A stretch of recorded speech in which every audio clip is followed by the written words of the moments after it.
ஞானானந்தமயம் தெய்வம் நிர்மலஸ்படிகாகிருதிம் ஆதாரம் சர்வ வித்யாநாம ஹயக்ரீவம் உபாஸ்மகே. நேயர்கள் அனைவருக்கும் அஸ்ட்ரோ கேஎஸ் ஐயங்காரின் பணிவான நமஸ்காரங்கள்.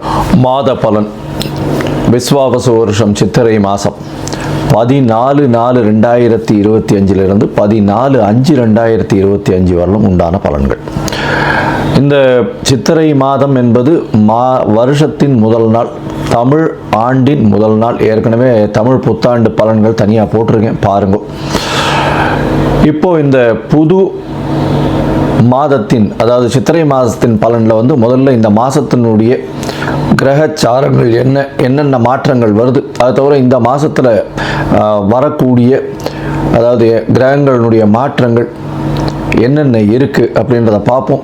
அதுக்கப்புறம் இந்த மாதத்தினுடைய பலன்கள் என்னென்னன்றதை பார்ப்போம், ஒரு ராசியாக. அதற்கு பிறகு இந்த மாதத்தில் எந்தெந்த ராசிக்காரர்களுக்கு சந்திராஷ்டமம் வருது, என்னென்ன நாட்கள் அப்படின்றதையும் பார்க்கலாம்.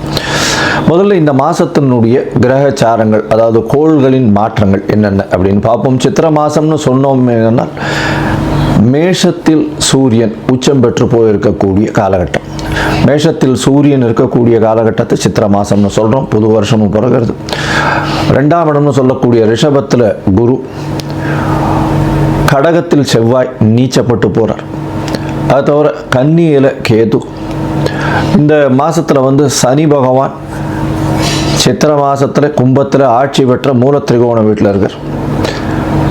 அது தவிர இந்த மாதத்தினுடைய 12வது ராசி, அதாவது மீனத்தில் ராகு, சுக்கிரன் மற்றும் புதன், இந்த 3 கிரகங்கள் இருக்கு. இந்த மாதத்தினுடைய மாற்றங்கள் என்னென்ன அப்படின்னு பார்த்தோமே, ஆனால் 26/4/2025 அன்னைக்கு ராகு கேது, அதாவது வருஷ கிரகங்கள்னு சொல்லக்கூடியது ராகு கேது 1.5 வருஷத்துக்கு ஒரு தடவை மாறுறது. மாற்றங்களை, அதாவது ராகு மீன ராசியிலிருந்து கும்பராசிக்கும், கேது கன்னி ராசியிலிருந்து சிம்ம ராசிக்கும் போகிற ராகு கேதுவினுடைய பெயர்ச்சி தனியாகவே போட்டிருக்கேன், பாருங்க. மேஷம் முதல் மீனம் வரை தனித்தனியாக போட்டிருக்கேன்.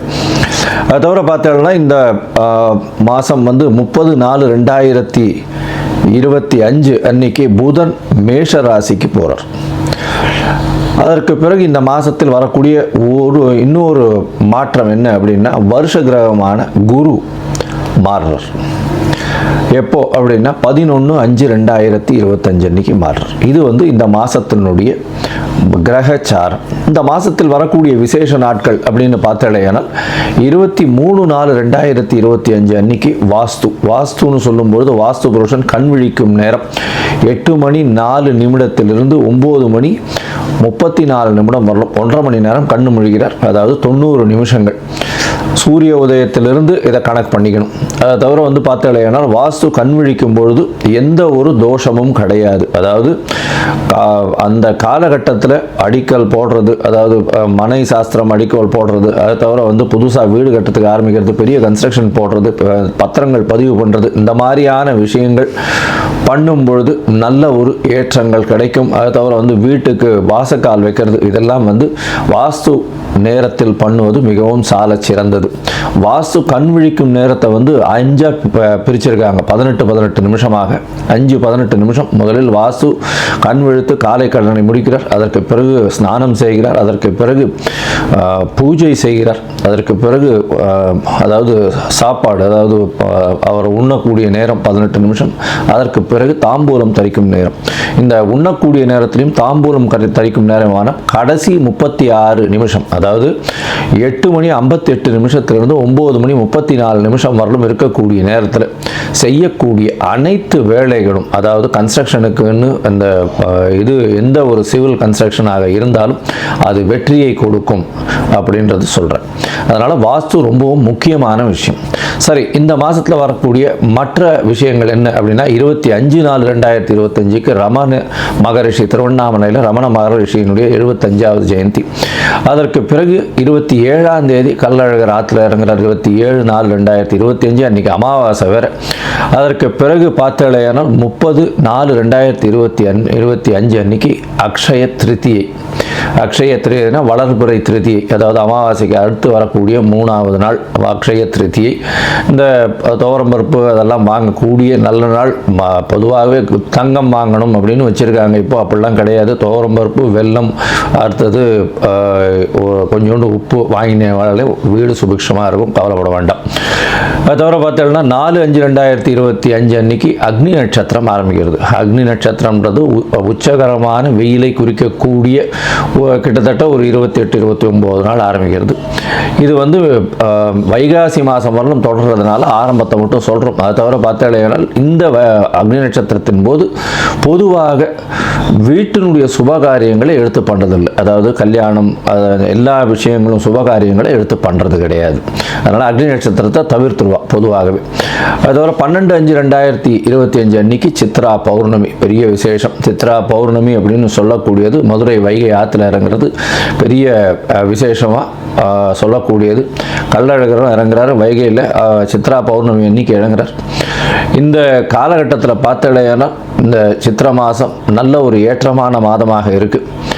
இந்த ஏற்றமான மாதத்தில் மாற்றங்கள், அதாவது ஒரு ராசிக்காரர்களுக்கும் மேஷம் முதல் மீனம் வரை என்னென்ன மாற்றங்கள் இருக்குன்றதையும் பார்க்கணும். அதை தவிர பார்த்தலையானால் இந்த மாதத்தில் குருவும் சுக்கிரனும் பரிவர்த்தனை யோகத்தில் இருக்கா. இந்த மாதம் 11/5/2025 வரலும் பார்த்தோம்னா குரு சுக்கிர பரிவர்த்தனை யோகம் பெரிய விசேஷம். சூரியன் உச்சம் பெற்று போயிருக்கார், அதுவும் மிகப்பெரிய விசேஷம். சனி ஆட்சி மூல திரிகோண வீட்டில் இருக்கிறது பெரிய ஏற்றத்தை கொடுக்கக்கூடிய காலகட்டம். அது தவிர வந்து சுக்கிரனும் புதனும் சேர்ந்து, அதாவது சுக்கிரன் உச்சம் பெற்று புதன் நீச்சம் பெற்று இருக்கிறதுனால நீச்ச பங்கம் அடைஞ்சு ராஜயோகத்தை கொடுக்கக்கூடிய காலகட்டமாக இருக்குது.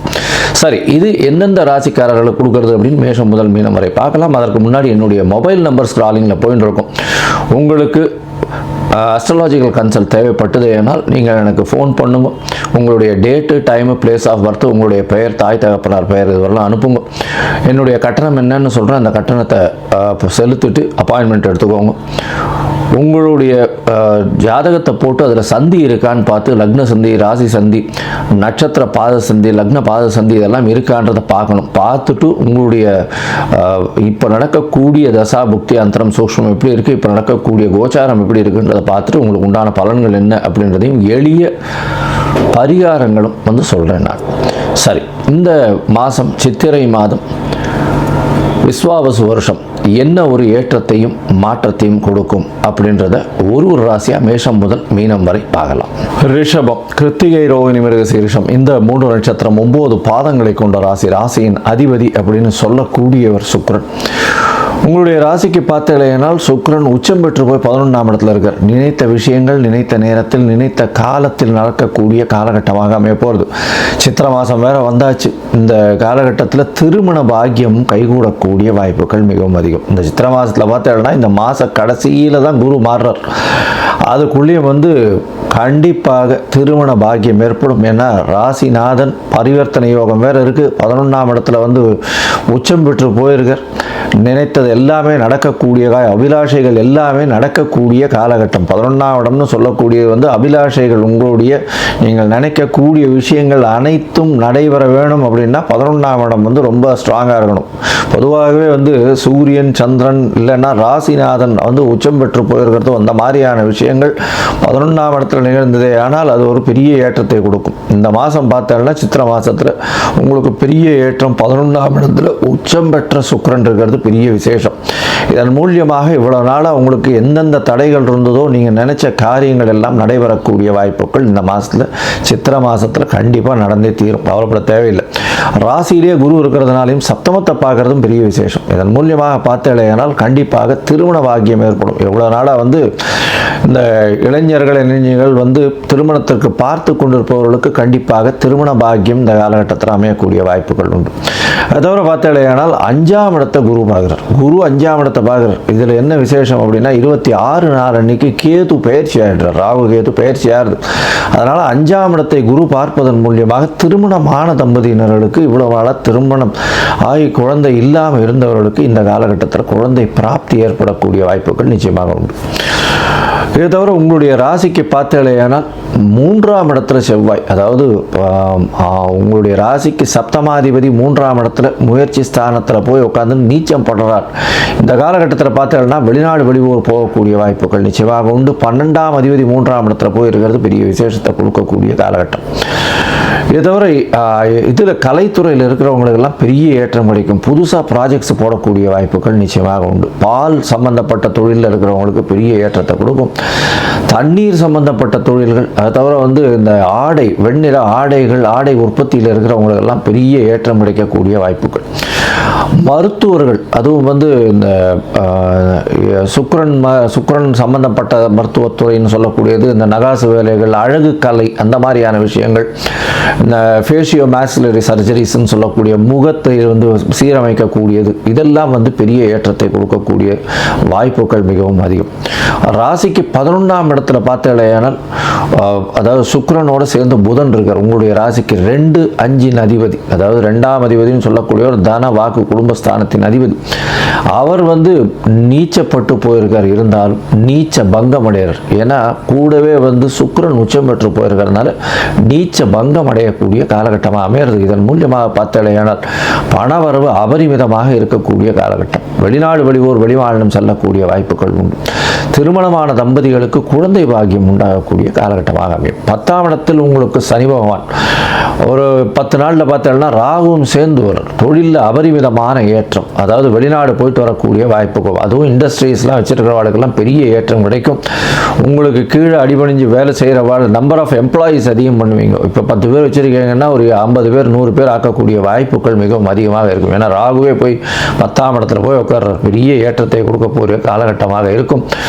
மேன் பவர் மேனேஜ்மெண்ட்டில் போகக்கூடிய வாய்ப்புகள் இருக்கும். மேன் பவர் மேனேஜ்மெண்ட்டாக நீங்கள் மேனேஜராக இருந்தீங்கன்னா அதை விட சீனியர் மேனேஜராக போய் இன்னொரு 20 பேரை கண்ட்ரோல் பண்ணுறதுக்கு உங்களுக்கு தகுதியை கொடுத்துட்டு போகக்கூடிய வாய்ப்புகள் நிச்சயமாக உண்டு. மொத்தத்தில் பார்த்தடையானால் இந்த ரிஷபராசிக்காரர்களுக்கு உடல்நிலையில் நல்ல ஏற்றம் இருக்கக்கூடிய காலகட்டம். படிக்கக்கூடிய மாணவர்களுக்கு நல்ல ஒரு ஏற்றம் இருக்கக்கூடிய காலகட்டம். இருந்தாலும் 26ஆம் தேதிக்கு மேலே 4ஆம் இடத்துல கேத்து வர்றதும் 4ஆம் அதிபதி 12ஆம் இடத்துல மறைஞ்சு இருக்கிறதுனால மறதி கொஞ்சம் அதிகமாக இருக்கும். விநாயகரை வழிபடுவது நல்லது. உங்களுடைய ராசிக்கு குழந்தை பிராப்தி ஏற்படக்கூடிய பாக்கியம் உண்டு. புதிய திருமணத்திற்கு பார்த்து கொண்டிருப்பவர்களுக்கு திருமணம் ஏற்படக்கூடிய வாய்ப்புகள் நிச்சயமாக இருக்கு. 11ஆம் இடத்தின் அதிபதியான குரு உங்களுடைய ராசிநாதனும் பரிவர்த்தனை யோகம் பெறுறது பெரிய விசேஷம். நினைத்தது எல்லாமே நடக்கக்கூடிய காலகட்டம். தொழிலில் அபரிமிதமான ஏற்றம் கிடைக்கும். சொந்த தொழிலில் நிச்சயமான வெற்றி உண்டு.